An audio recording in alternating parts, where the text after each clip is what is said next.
Tecnotalk no ar, sempre muito bom encontrar com você às segundas-feiras. Que bom que chegou a hora da gente sacudir o começo da semana, direto aqui dos estúdios da Compasso Colab, em São Paulo, com o roteiro do Celso Júnior. Seja muitíssimo bem-vindo, muitíssimo bem-vinda ao nosso canal, que traz para você novos conteúdos, sempre ligados à tecnologia, criatividade, narrativas emergentes. Por aqui, a gente tem um compromisso de te deixar por dentro das inovações que estão sendo discutidas em muitas áreas. Para quem não está lembrando, nosso encontro acontece aqui no YouTube, todas as segundas-feiras, sempre às 8 da noite, que é quando o nosso episódio fresquinho entra no ar. Você também pode nos ouvir em todas as plataformas de áudio, além de nos assistir no canal Market, toda quinta às 8h30 da noite. E também na Box Brasil Play, na Claro TV+. Ou seja, dá para ficar ligado, qualquer plataforma, tô te esperando. Aproveita então esse momento e já se inscreve aqui no canal, deixa seu like nesse vídeo e vamos ao que interessa, porque hoje é dia de falarmos sobre tecnologia na saúde, um assunto transformador que pode e tem salvado vidas e que precisa estar cada vez mais acessível a toda a população. Um tema que eu amo e que nós vamos conversar com os nossos convidados, Vanessa de Andrade e Fernando Vilela. A Vanessa atua como Digital Partner da Pfizer. Isso significa que ela é responsável pela implementação da cultura voltada ao cliente dentro da organização, com a digitalização e inovação da jornada de pacientes, corretores, gestores de RH. Além disso, ela também foi responsável por operações internas na Amil Dental e na Odontoprev. Ainda tem no currículo passagem pelas maiores agências de publicidade do Brasil. A Vanessa tem um MBA em neurociência e busca entender como a cultura e a nossa biologia podem contribuir para mudar as experiências das pessoas. Já já ela explica tudinho pra gente. Fernando Vilela é um dos fundadores da Lite, uma health tech focada em solucionar problemas de sobrepeso e obesidade. É a primeira empresa da América Latina com esse perfil, através de uma jornada 100% online e alimentada pelo melhor da ciência médica. No momento em que a obesidade é um problema cada vez mais comum, o Fernando é o cara que pode nos ajudar nessa busca pelo controle do peso e vai contar também tudinho, como isso funciona de maneira online e mais fácil ainda, porque nós já estamos acostumados a fazer. Então, Vanessa, Fernando, muito obrigada, é um prazer, obrigada por ter aceitado o meu convite. Bom, Vanessa, eu vou começar por você. Explica pra gente melhor como é que é a sua atuação na Pfizer e quais são os grandes desafios que você vê na hora de olhar para os pacientes como clientes e como mantê-los fiéis. Eu acho que parte do meu desafio não só atrelado à indústria que eu tô, mas acho que é um desafio da indústria da saúde como um todo, né? A gente vem de indústrias que sempre foram focadas, na verdade, em outra empresa. A gente sempre proveu esses serviços. Só que a gente também faz serviços para o consumidor final. A gente sempre faz para quem está consumindo, seja aquele medicamento, seja aquele plano de saúde. No mercado de saúde, você tem que pensar, teoricamente, no paciente. Mas toda a estrutura não foi montada assim, né? Toda a lógica sempre foi montada para servir a empresa ou servir o médico. Então, o que a gente vê muito de desafio é exatamente isso. Como é que eu trago essa perspectiva de quem efetivamente é o paciente? Quem são essas pessoas? Qual é o comportamento dela? E no Brasil, que a gente tem, que é muito plural, né? Como é que a gente olha isso, não só pensando no eixo Rio-São Paulo, que normalmente é um vício que a gente vê, mas pensando isso na acessibilidade do Brasil inteiro. Então, é um desafio muito grande da gente trazer essa humanidade de quem é a pessoa que está do outro lado? A gente tirar um pouco o paciente do número e pensar no paciente como um indivíduo. O fator humano é a grande prioridade. Não só o fator humano, mas entender a jornada dessa pessoa, né? Porque afinal de contas, dependendo da doença que você tem, o diagnóstico demora anos. Falo por mim mesma, eu fui diagnosticada com TDAH com 31 anos e nunca suspeitei que eu ia ter isso. Então, se eu for pensar que eu passei minha vida inteira ali lutando para entender isso, de repente achei um médico que era bom, falou que podia ser e conseguiu me indicar para a pessoa certa. Então, a gente tem não só, né, no mercado privado de saúde, mas também no mercado público de saúde, essa dificuldade, inclusive, de diagnóstico e de achar o profissional correto. Então, a gente tem que entender o que essa pessoa passa para a gente sim poder trazer para ela a melhor solução. Fernando, conta pra gente como é que é a atuação da Lite, como surgiu e exatamente o que vocês fazem para ajudar as pessoas nessa guerra aí contra o sobrepeso ou a obesidade. Perfeito, obrigado pelo convite. Ali que surgiu uma experiência dessa também, pessoal, na qual eu estava no momento que eu trabalhava na RAP e me sentia super exausto e achava que eu tinha burnout. Primeira médica, tem burnout, tem que tomar não sei o quê. Segundo médico também, e nada funcionava até que eu conheci um médico que falou, você tem obesidade e você tem que mudar por completo seu estilo de vida. E assim, eu passei por um processo com ele de mudança da minha alimentação e do meu estilo de vida, que é o Dr. Eduardo Howen, que hoje é meu sócio na Lite. A gente ficou super amigo, eu perdi 25 quilos no processo. Uau! Mudou por completo, porque eu comecei a ter superpoderes, né? Eu brinco assim, eu nunca me senti tão bem, tudo funcionava, tudo fluía, né? Mais energia até. Eu reparei que eu vivia inflamado, né? No limite. E aí, a gente começou a conversar muito sobre o futuro e o Edu comentava comigo que ele enxugava gelo. Que era meio que assim, não dava conta, né? Cada vez era mais difícil. E aí a gente falou, será que tecnologia não consegue romper isso? Será que com tecnologia a gente não consegue impactar muita gente? E aí começou. E aí o que a gente faz na prática é um acompanhamento multidisciplinar, coletando muito dado para rodar todo um cuidado proativo. Então a gente usa médico, cientista comportamental, nutricionista para fazer o diagnóstico e a partir disso criar uma trilha de cuidado para cada paciente nosso. 100% online. 100% online. Não existe nada presencial. Nada presencial porque a gente entende que mudar o estilo de vida é difícil. E quando você vai para o mundo presencial, é chato. Você tem que ir no médico, se pesar, vai e volta, vai e volta. No mundo online é muito mais rápido. Sem dúvida nenhuma. Aí me vem na cabeça exatamente essa questão que eu quero perguntar para vocês dois. Vamos começar pela Vanessa. Como é que vocês acreditam que a tecnologia na área da saúde pode ficar mais perto da população? Ainda é um grande desafio? Completamente. Depende não só, né, da onde essa população está, porque a gente tem, obviamente, né, que nem eu falei, no eixo, no sul, sudeste, você tem muito mais possibilidade de você ter acesso. Mesmo assim, a gente tem muitas pessoas excluídas desse acesso, inclusive nessas regiões tem mais. E como é que eu levo, né, necessariamente tecnologia e acesso para o Brasil inteiro, porque a gente vive num continente, a gente tem que ser muito honesto do tamanho do país que a gente tem. Eu acho que a tecnologia, sim, é um ponto, acho que a pandemia acelerou muita coisa, quebrou muita barreira de pessoas que, não sei se eu faço isso, a pessoa não teve uma opção, ela teve que tentar se adaptar. Eu brinco muito do meu avô, que tem 93 anos, que usa o WhatsApp, mas ele não chama de WhatsApp. Mas ele tudo bem, mas ele usa, tá tudo certo. Ele chama de verdinho, mas ele faz ligação pra família inteira. Então a gente tem sim. E também uma preocupação, desculpa te interromper, mas também uma preocupação maior com a saúde. Total. A partir da pandemia. Total, a gente vê, a saúde preventiva no Brasil nunca foi algo que as pessoas pensam. As pessoas aqui no Brasil, elas remediam algo que já está ruim. Você espera doer, você espera ficar ruim pra olhar. Essa é a realidade cultural que a gente tem. Com a pandemia, a gente vê um pouco desse cuidado da população, falando, peraí, eu posso prevenir alguma coisa? Eu posso tomar alguma vitamina? Eu posso tomar alguma coisa? Eu posso fazer algo que não me leve necessariamente para esse extremo, para me cuidar? Então, a gente também vê uma mudança da população. Então, acho que a gente está num momento do Brasil onde está começando cada vez mais a tecnologia tá nisso, mas a população também está nos encontrando do outro lado, porque eles passaram a querer. Queria ouvir você também sobre esse assunto, sobre a questão como deixar a tecnologia na saúde mais próxima da população.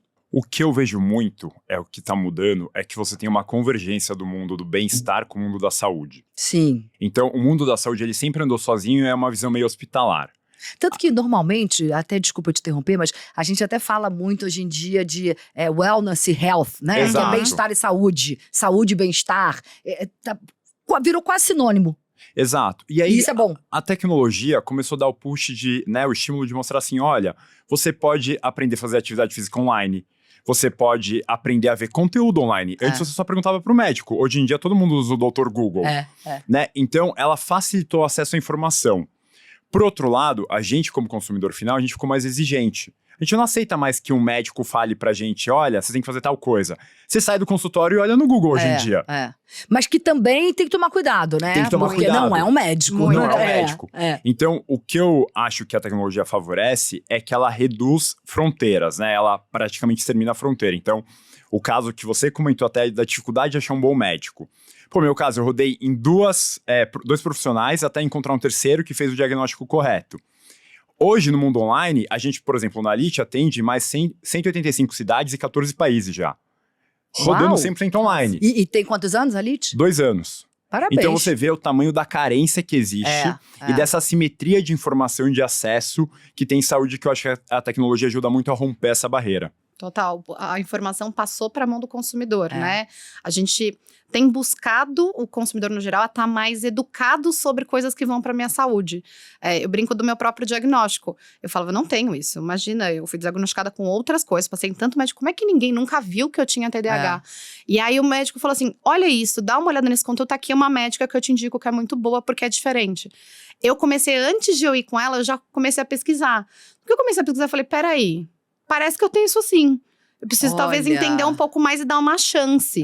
Porque a gente, como consumidor, também fica com receio de dar uma chance.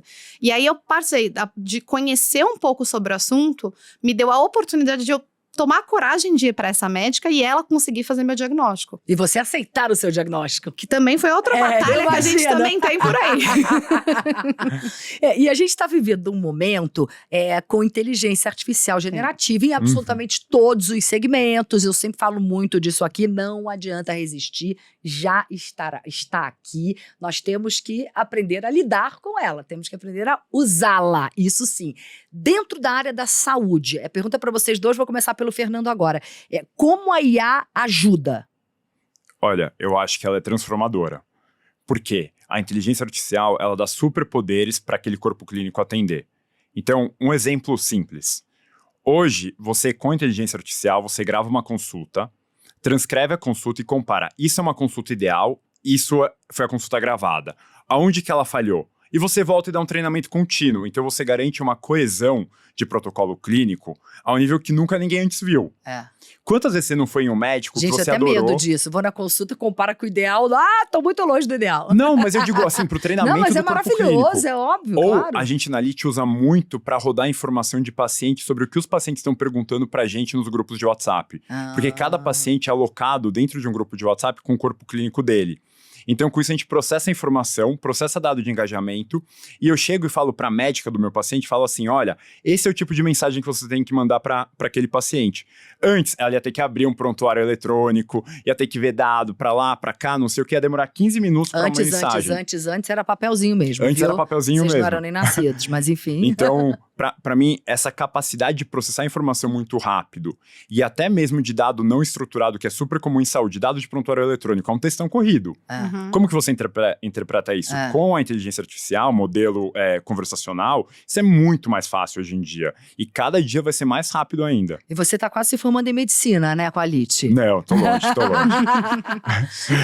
Vamos lá, queria também te ouvir sobre isso, sobre essa questão da IA dentro da área da saúde. Como você enxerga? Quando eu olho, acho que com a indústria como um todo, a gente tem muita ineficiência de processo. Isso é uma realidade. A gente, que nem eu falei no começo, a gente foi, a indústria de saúde não foi criada para o paciente, ela foi criada para todo mundo, menos para o paciente. Então eu entendo que a gente passa a ser muito mais rápido e eficaz em coisas que tomavam o tempo dessas pessoas, que deveriam estar focadas na pessoa e na saúde dela, para conseguir fazer isso. Então, a IA tira um pouco desse processo. A gente também vê aí dentro de indústria farmacêutica como eles estão usando para analisar dados de estudo, para conseguir achar caminhos e padrões. Porque a gente, como ser humano, a gente também tem um limite de quanto eu consigo enxergar ali daquele padrão. Sim. Então, eu acho que é algo que, assim, a gente tem um pouco de dificuldade, porque a gente tem muita regulamentação em cima do que dá, do que não dá para fazer. Então, é um mercado que a gente também tem que tomar muito esse cuidado, inclusive que eu tô falando de dado muito sensível, que é a vida de alguém. Mas eu acho que a gente está chegando aos poucos em caminhos onde a gente vai ver muita eficiência que vai ajudar a gente a ter diagnósticos mais rápidos, uma vida muito mais tranquila ali para todos os profissionais envolvidos. Eu ia perguntar exatamente diagnóstico. A IA faz muita diferença no diagnóstico também? Eu te falaria que ela ajuda muito na dispersão do diagnóstico. Então, eu vejo a inteligência... Explique. Porque o que acontece quantas vezes você não teve algo que foi em diferentes médicos, eles falam diferentes assuntos? Vocês deram exemplos aqui, Pelo amor eu de também Deus. tenho exemplo. O que a inteligência artificial vai ajudar é entender, por exemplo, no caso ali que a gente já tem vários profissionais de saúde, é entender padrões para o profissional. Quem está fugindo da dispersão do protocolo clínico que a gente entende como correto? Essa pessoa está fugindo porque ela está com treinamento ruim ou ela aleatoriamente tem uma base de clientes que diverge da nossa base média? Então, aí eu acho que ajuda muito na questão do diagnóstico. Eu, honestamente, acho que biologia é algo super complexo. A gente mal consegue entender a formação de um tumor no cérebro. Então, eu acho que é um pouco viagem achar que a inteligência artificial vai fazer um diagnóstico. Sim. A gente está anos-luz desse ponto. Porém, quando a gente pensa em dispersão e garantir um melhor atendimento na média para todo mundo, aí eu acho que é transformador. Como é que vocês avaliam o diagnóstico remoto, feito até muitas vezes através do celular? Existe alguma preocupação prática, alguma preocupação até ética em relação a isso? Olha, de tudo Que é outra eu... coisa Sim. que a gente viu muito, crescendo muito também em função da pandemia, evidentemente. Total. Muito do que eu vi, assim, trabalhando nesse mercado, ainda mais durante a pandemia. Trabalhar em operadora durante a pandemia foi uma experiência por si Eu só posso imaginar. muito maluca. Mas, assim, eu acho que tem uma parte que ele traz acessibilidade e praticidade para pessoas, né? Porque às vezes você não ia ter tempo, você não ia conseguir, você não ia se locomover. Eu brinco eu mesma, eu tenho asma. E durante a pandemia, eu comecei a ter uma crise. Imagina que eu ia pro hospital no meio do auge do nunca. Covid, jamais eu Não. ia. E eu consegui fazer remoto com que o médico falasse, olha, toma esse remédio, se não der certo dessa vez, a gente vai num lugar diferente onde eu vou aplicar a medicação em você. Então ele te dá uma possibilidade de acesso que você não tinha antes. Só que, ao mesmo tempo, a população brasileira é uma população que gosta de gente. Ele gosta de ter o ser humano com ele. Ele quer ver que o médico encostou, mediu a temperatura. Isso ainda tem muito cultural nosso. Algumas regiões muito mais do que a outra. Classes sociais também, a gente tem uma questão muito diferente nisso. Mas ele deu uma visão que as pessoas, às vezes, não tinham. E ele também tirou uma carga muito grande do pronto-socorro.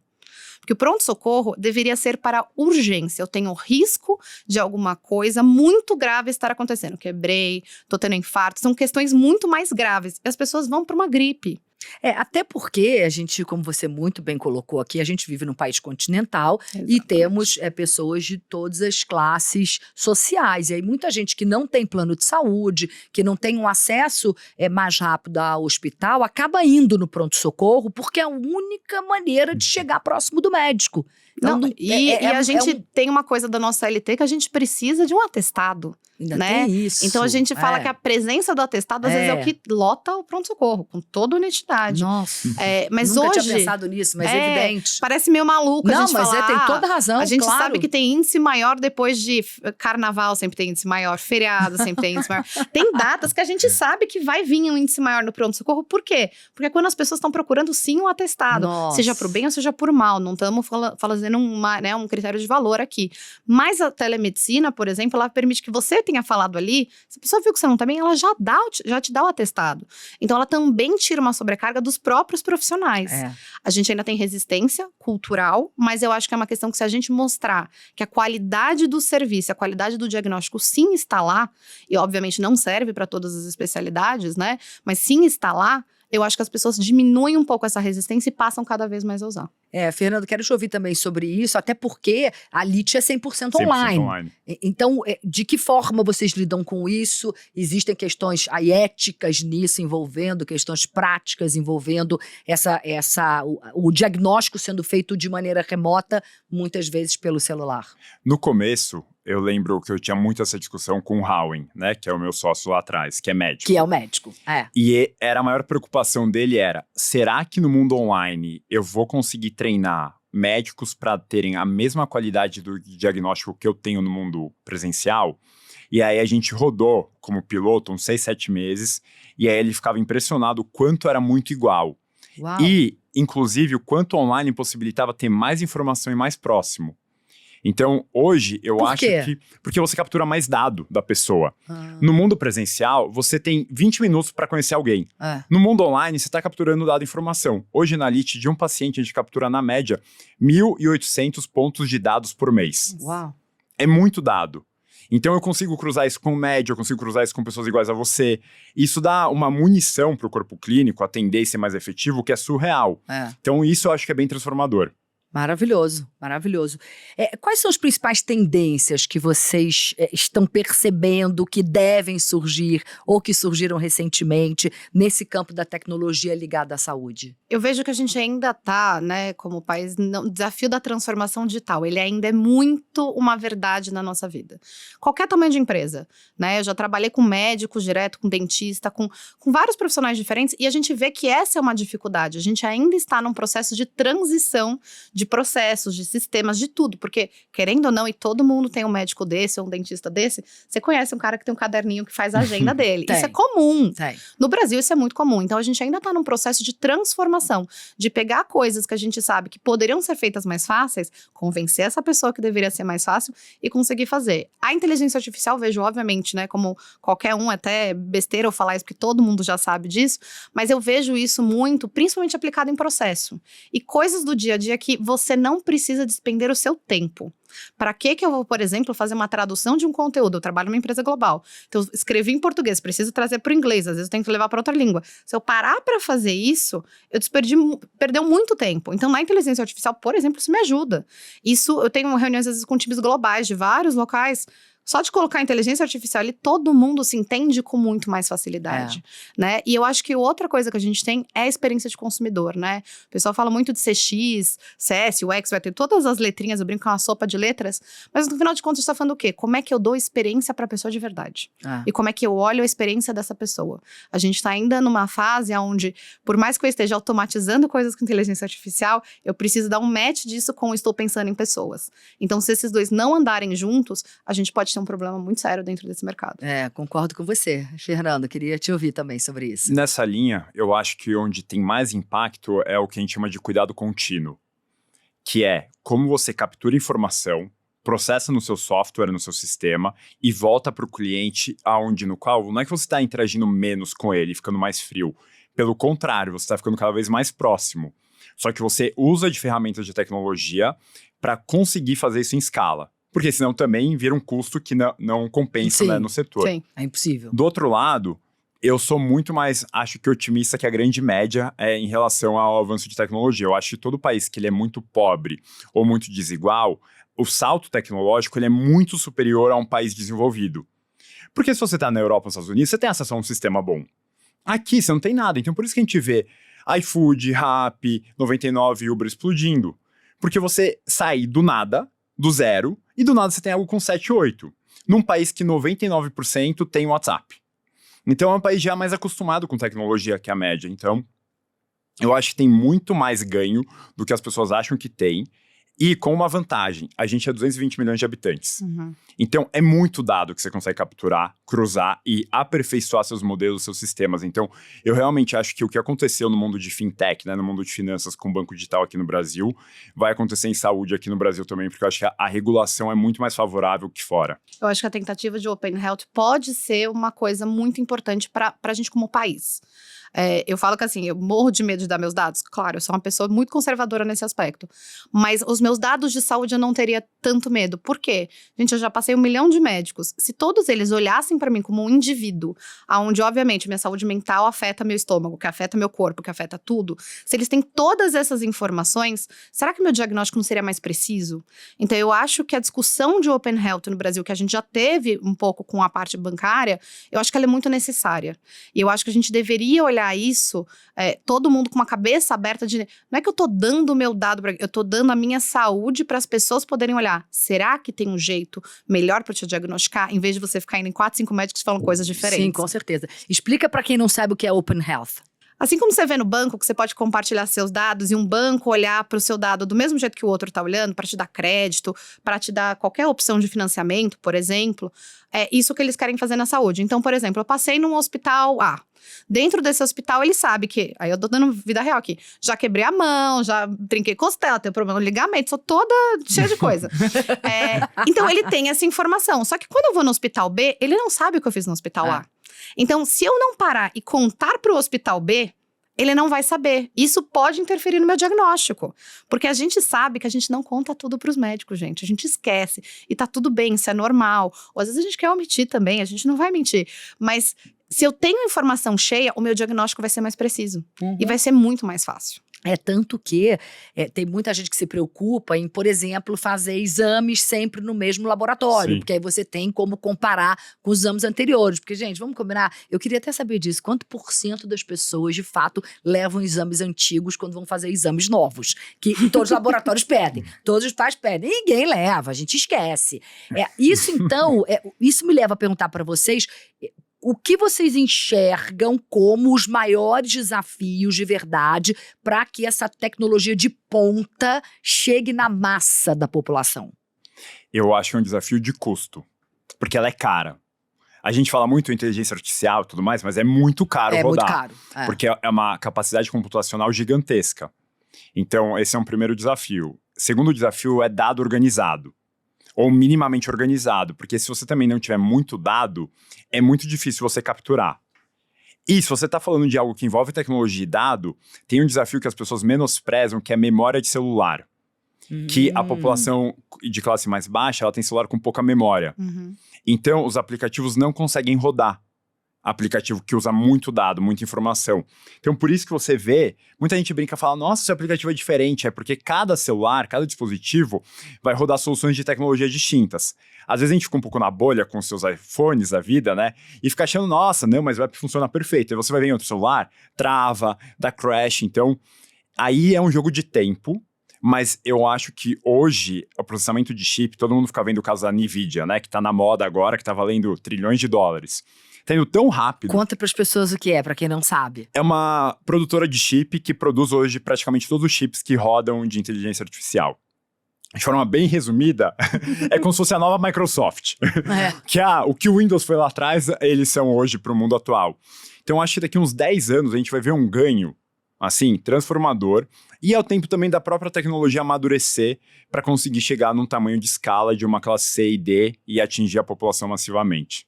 Aí, juntando o que eu perguntei para você antes, com essa pergunta que eu fiz para o Fernando, Vanessa, na sua opinião, para a gente conseguir ter tecnologia de ponta para massa, é fundamental Open Health? Não sei se ele é fundamental, mas ele seria uma virada de chave. Eu acho que a gente consegue sim existir no mundo sem Open Health, isso é viável, até porque a gente viveu até agora, então a gente tem que ser honesto que isso é viável, mas eu acho que ele facilitaria muito e viraria uma chave muito grande para o mercado como um todo. Óbvio que isso envolve regulamentação, porque a nossa regulamentação é muito complexa, e a gente tem regulamentações diferentes dependendo do seu setor. A indústria farmacêutica tem um, a operadora tem outro, o médico tem outro, o dentista, todos eles têm regulamentações muito específicas que não necessariamente acompanham a tecnologia. Então, dá para existir sem? Dá, mas eu acho que a gente precisa olhar primeiro até a regulamentação, para quando a gente tiver a popularização dessas tecnologias, né, elas estão num custo melhor para a gente conseguir colocar no dia a dia, aí a gente já não tem aquela barreira jurídica, porque isso é uma realidade muito grande dentro disso. Sem contar que depois da pandemia, a gente sabe como está o mercado de saúde hoje em dia, principalmente quando a gente fala de operadora de saúde, por exemplo, eles estão ainda sobrecarregados quando você olha para a saúde das pessoas. Então, a gente sabe que são empresas que estão, sim, lutando ainda com questão de dinheiro. Eles têm pouco dinheiro para investir. Eles têm uma questão muito grave ali da composição de como eles estão hoje. Então, para eles fazerem esse investimento, eles não vão fazer quando está caro. Então, primeiro precisa ter regulamentação, talvez tenha até um incentivo para se colocar dentro disso, para eu abrir a porta do Open Health de verdade, e aí a gente consegue sim ter essa virada de chave no cenário de diagnóstico da população brasileira. Agora é impressionante como essa questão jurídica e regulamentação e etc, em todos os segmentos do nosso país é um empecilho. Fernando, você falou que vocês estão em 14 países, é isso? Isso. Você sente diferença disso? Quais são as principais diferenças que você sente nesses mais variados países que vocês estão? Olha, eu acho o Brasil um dos países mais fáceis em termos de regulação. O mercado americano é muito mais complexo, o mercado europeu é muito mais intenso, assim, pesada a mão do regulador. Eu acho que de novo, um pouco assim, é tão carente aqui e é tão assimétrico, né? Você pensar, uma pessoa que mora no interior, ela não vai ter... Como é o sistema de saúde, né? O médico lá, que estuda em qualquer lugar, o sonho dele é se mudar para São Paulo para trabalhar no Einstein, no Sírio-Libanês. Né? Presidente da República é atendido onde? Sírio-Libanês ou no Einstein, é sempre igual. Então, ele é um segmento que ele puxa tudo para 2 cidades do país, na prática. A ponta, assim, exame, medicina diagnóstica, tudo tá aqui. E aí, todo o resto fica abandonado.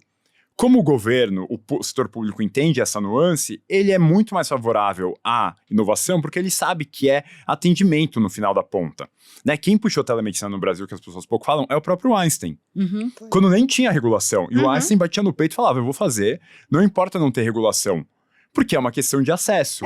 Toda essa discussão em relação à regulamentação começou exatamente por causa da pandemia. Porque não tinha jeito, a Não gente tinha vai ter jeito. que fazer telemedicina. Eu me lembro, eu vou contar um caso pra vocês, eu me lembro que um pouco antes da pandemia eu fiz um evento pra uma empresa de telemedicina e naquele momento um dos médicos perguntou para os outros médicos, era um debate, perguntou para os outros médicos, ele veio com um dado, uma pesquisa, e depois perguntou para os outros médicos o que eles achavam de telemedicina. E a pesquisa com os pacientes era assim, quase 80% contra. Uhum. E naquela discussão com médicos, alguns médicos naquele momento contra. Só que de repente vem uma coisa avassaladora, não tem como brigar mais. Então também tem isso, dependendo, que não seja uma pandemia, pelo amor de Deus, mas dependendo de como as coisas caminharem, em determinado momento, não tem como brigar, vai ter que ser desse jeito, O né? contexto importa muito nesse aspecto, né? E eu brinco que até no começo da pandemia, os médicos não queriam. Eles estavam Sim, sobrecarregados gente, com um monte de gente, mas eles falam, não quero. É.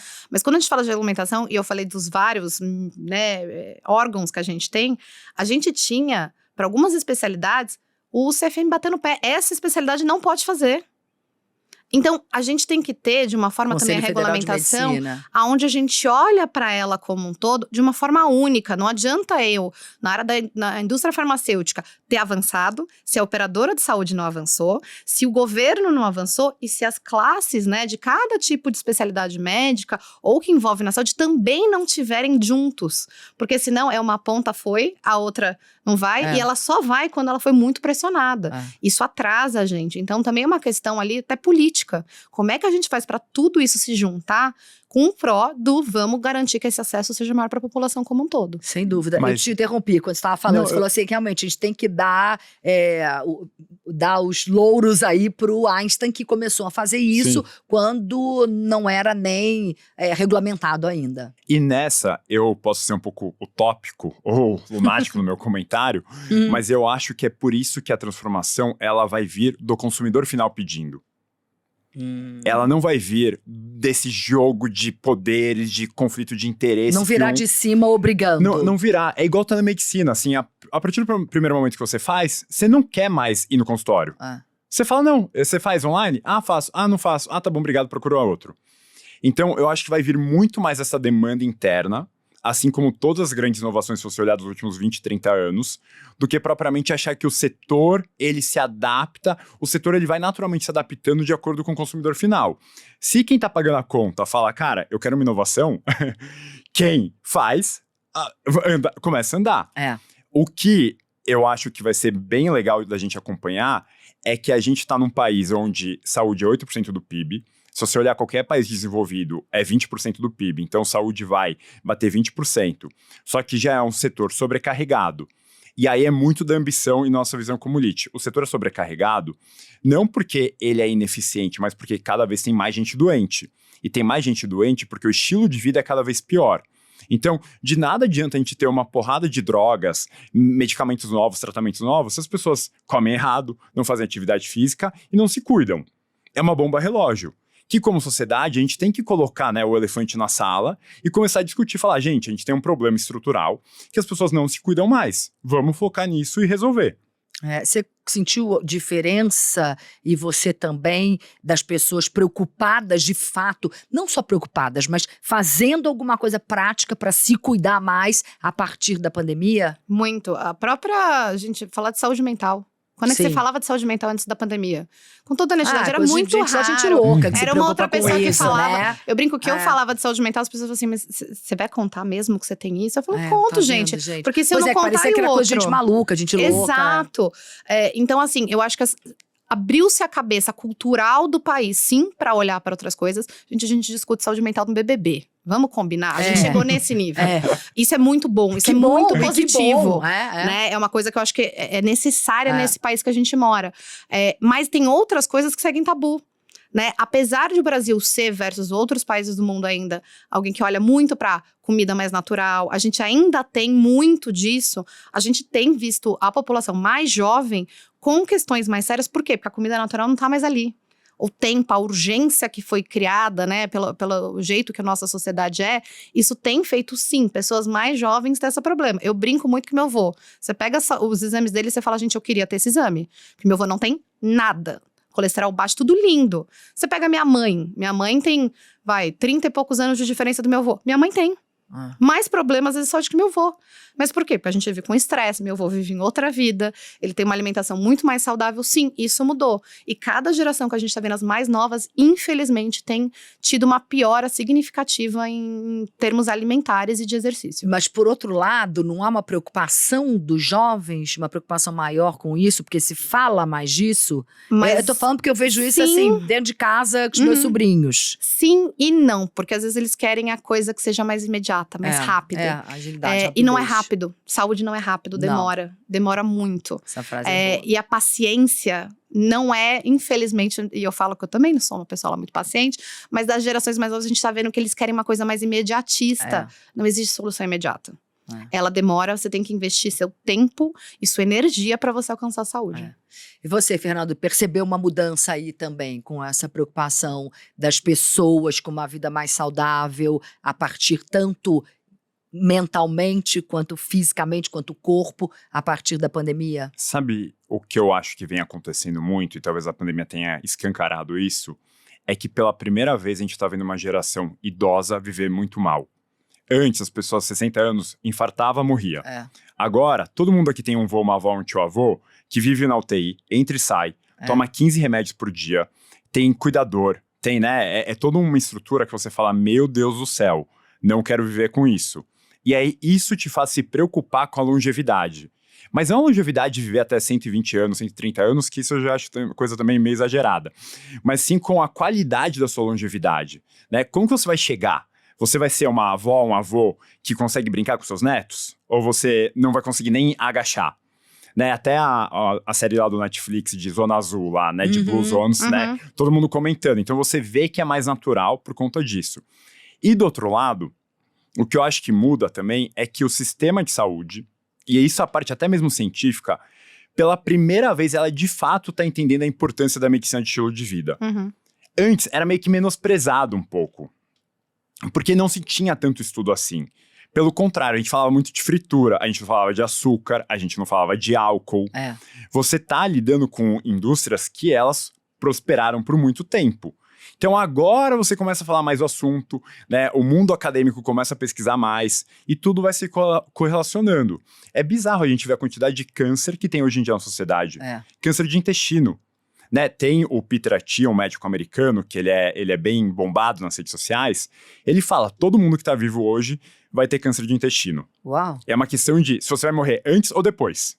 Por conta de alimento ultraprocessado. Sim. Então, olha o nível que a gente tá indo. Senhora. Eu acho que a primeira geração que a gente tá vendo ter a consequência de uma alimentação que não era mais tão natural, principalmente no Brasil. Eu dou exemplo do meu avô, que meu avô sempre teve uma alimentação natural. A minha avó, meu Deus, plantava milho no quintal, era uma coisa comum. Você via em casas aqui de São Paulo. Mas quando eu olho, por exemplo, para a geração dos meus pais, você já vê eles com muito mais questão de saúde. E uma das coisas que a gente mapeou na época da Mil e de outros locais que eu trabalhei, era qual era o perfil do consumidor. E uma das coisas que a gente sabe a gente tem o traumatizado. O traumatizado, seja por um trauma que ele passou ou por um trauma que ele está presenciando. Então, acho que a gente está vendo muito mais pessoas neste perfil do traumatizado. Eu tô vendo alguém sofrer, não quero sofrer igual. Ou eu sofri, não quero sofrer igual. Eu acho que essa margem da população com este perfil, ele tende a crescer cada vez mais. Gente, muito bom conversar com vocês, adorei. Agora, antes da gente encerrar, nosso tempo acabou, mas eu queria que vocês dessem um recado para quem está aqui nos assistindo, para a pessoa que quer ter uma vida mais saudável. O que ela deve fazer? Olha, experiência pessoal. Todo mundo fala que é fácil e não é fácil. É super complicado. Ainda mais se você não tem o estilo de vida saudável. Então procura uma ajuda médica. Pode ser a Elite, pode ser qualquer outro lugar. Que só assim você vai conseguir de fato encaixar esse novo estilo de vida. Vocês também falam muito da questão de fazer exercício. Porque, óbvio, tem tudo a ver com perda de peso. A gente vai falar sempre de alimentação e atividade física. E focar numa parte de diagnóstico do qual a sua alimentação ideal, qual a prática de atividade física ideal para você e também uma parte comportamental de como mudar esses hábitos. Porque senão é muito fácil falar, né? Sim, mas executar sim, é vai um fazer, outro... né? é um outro ponto. Então, Mas você tem lugar de fala nisso aí, porque 25 quilos, 25 que você 25 falou? quilos. Parabéns, viu? Não, é uma mudança por Não, completo. radical. Radical. Você virou outra pessoa, Outra com pessoa. outra energia. A minha namorada brinca que teve 2 namorados. E o atual é muito melhor do que o anterior. Aí não sei, tem que perguntar pra ela. Vanessa, você, o seu recado. Eu falo para as pessoas se empoderarem.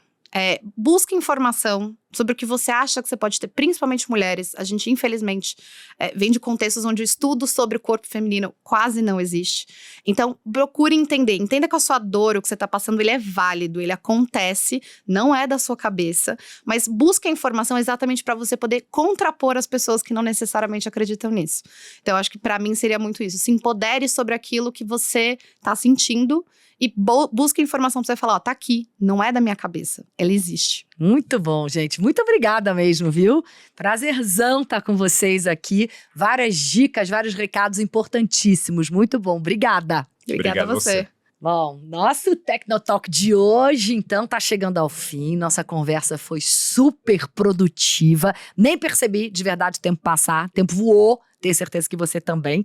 Quero agradecer a todos vocês por essa troca legal, incrível com vocês e com você que tá aí do outro lado da telinha. Deixar meu muito obrigado para todo mundo que foi com a gente até aqui. Aliás, se você ainda não deixou seu like no vídeo, esse é o momento. Aproveita e também compartilha o nosso conteúdo. Graças a você, o Tecnotalk tá crescendo e a gente precisa da sua ajuda para que a gente se mantenha ativo por aqui. Eu espero que você tenha curtido, mande suas dicas, você sabe, sugestões de entrevistados para estarem comigo. Conversem comigo pelas redes sociais, a gente fica sempre conectado por lá ao longo de toda a semana. Então, beijão pra você, até semana que vem. Obrigada mais uma vez. Obrigado.